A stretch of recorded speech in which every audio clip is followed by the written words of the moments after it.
semuanya, Assalamualaikum warahmatullahi wabarakatuh. Welcome back to my YouTube channel. Bertemu lagi bersama aku Ica dan terima kasih sudah klik video ini.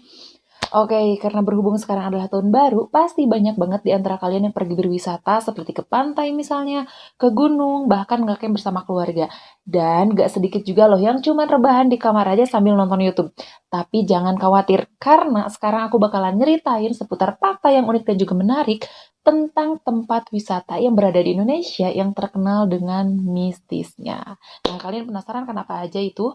Yang pertama yaitu berada di Gunung Kawi. Gunung Kawi adalah sebuah gunung berapi yang letaknya berada di Kabupaten Malang, Jawa Timur, Indonesia, dekat dengan Gunung Butak. Tidak ada catatan sejarah mengenai letusan gunung berapi ini, tapi gunung ini cukup dikenal karena adanya tempat ziarah, yaitu Pasarean Gunung Kawi. Konon katanya, Gunung Kawi terkenal karena hal-hal yang berkaitan dengan pesugihan dan juga ritual-ritual yang sering diadakan di sana. Banyak yang melakukannya karena mencari kekayaan yang tak terhingga dan berlangsung selamanya. Jadi, menurut kabar yang beredar, pesugihan Gunung Kawi ini harus dilakukan pada hari baik.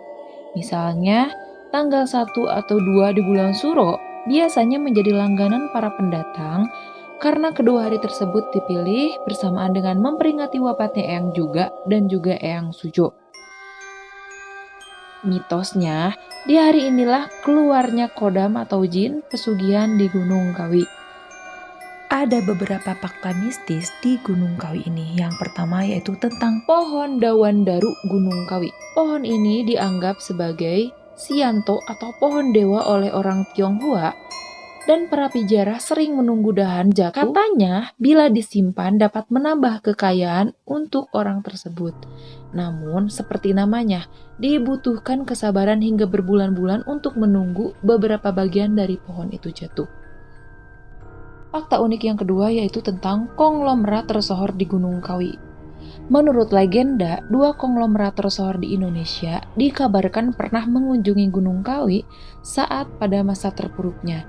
Mereka adalah pendiri rokok Bantul dan pendiri BCA yang berkunjung sebelum akhirnya menjadi kaya raya. Namun, masih tidak diketahui kebenaran tentang rumor ini. Yang ketiga yaitu tentang rumah padepokan Eyang Sujo. Rumah padepokan ini diberikan kepada pengikut terdekat Eyang Sujo yang bernama Ki Maridun. Terdapat beberapa peninggalan yang dikeramatkan milik Eyang Sujo, antara lain adalah bantal dan guling yang berbahan batang pohon kelapa, serta tombak pusaka semasa perang di Diponegoro.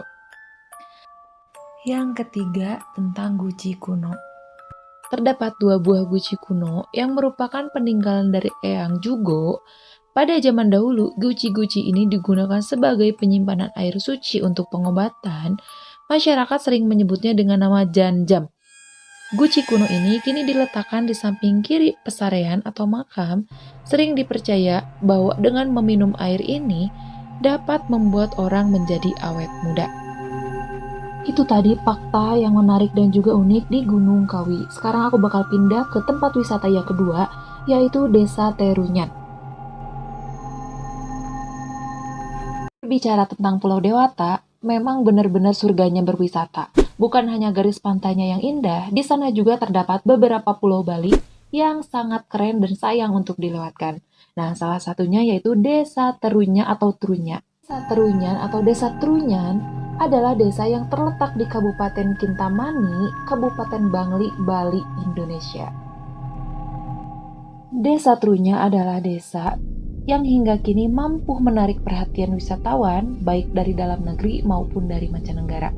Nah, lalu apa sih keunikan dari Desa Trunyan ini? Yang pertama, biasanya pemakaman selalu identik dengan peti atau kain kafan, tetapi tidak begitu di Trunyan. Mayat hanya diletakkan begitu saja di atas tanah. Bukan hanya sembarang tanah, warga Trunyan meletakkan mayat di bawah sebuah pohon yang sudah bertahun-tahun tumbuh di sana. Kerabat dari orang-orang mati cukup menyiapkan bambu sebagai pagar di samping makamnya. Nampak sederhana sih, tidak seperti pemakaman di tempat lain. Selain dipagari dengan bambu dengan ukuran 1 meter, Juga ada sesaji yang diletakkan persis di dekat area makam. Kendati dibiarkan terbuka tanpa tertimbun tanah, mayat yang ada di makam Trunya ini tidak menimbulkan bau busuk, malah bau harum yang tercium. Usut punya usut, bau harum tersebut berasal dari pohon besar yang bernama Tarumenyan yang berada di tengah makam. Warga sekitar pun percaya jika akar dari pohon ini yang menyerap bau busuk dari mayat. Nah, beberapa mayat yang sudah menjadi tulang berulang dikumpulkan menjadi satu. Hal ini agar mayat yang baru dapat diletakkan di sebelah pohon Tarumenyan. Dan tidak semua orang mati bisa diletakkan di makam ini loh. Tentu saja ada persyaratannya, mulai dari status hingga kematian yang wajar atau tidak. Trunya juga memiliki hal lainnya yang tak kalah menarik, yaitu tentang Barong Brutuk, sebuah gerakan tari dengan mengenakan kostum seramnya.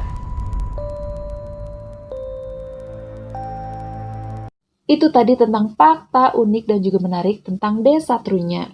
Ada di antara kalian yang pernah mengunjungi desa ini, dan kalian yang belum pernah mengunjungi desa ini siapa tahu menjadi tempat wisata kalian selanjutnya setelah liburan sekarang.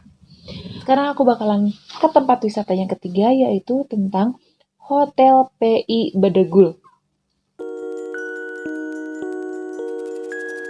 Hotel PI atau Hotel Pondok Indah ini bermula sekitar tahun 2015.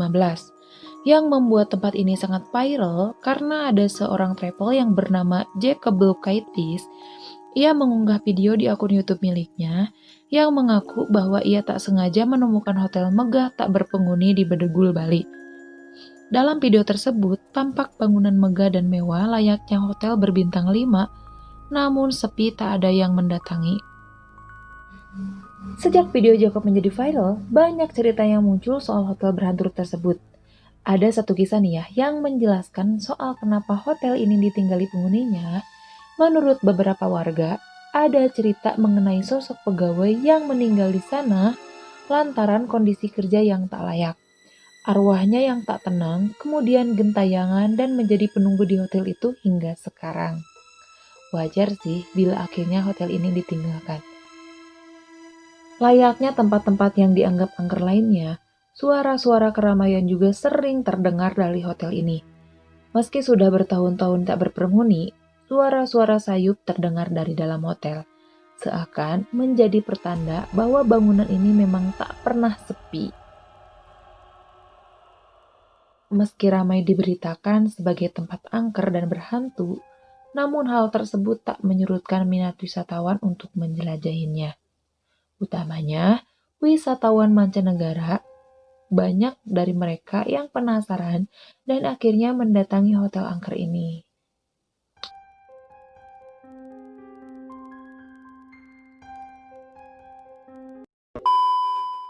Buat kalian yang mau berwisata sambil uji nyali, tempat ini recommended banget buat kalian. Nah, itu tadi 3 tempat wisata yang ada di Indonesia yang terkenal dengan mistisnya. Oke, jadi itu tadi video dari aku. Terima kasih sudah klik video ini dan terima kasih sudah nonton video ini sampai akhir. Kalau kalian suka boleh klik suka. Kalau kalian ada kritik dan saran, kalian boleh tulis di kolom komentar.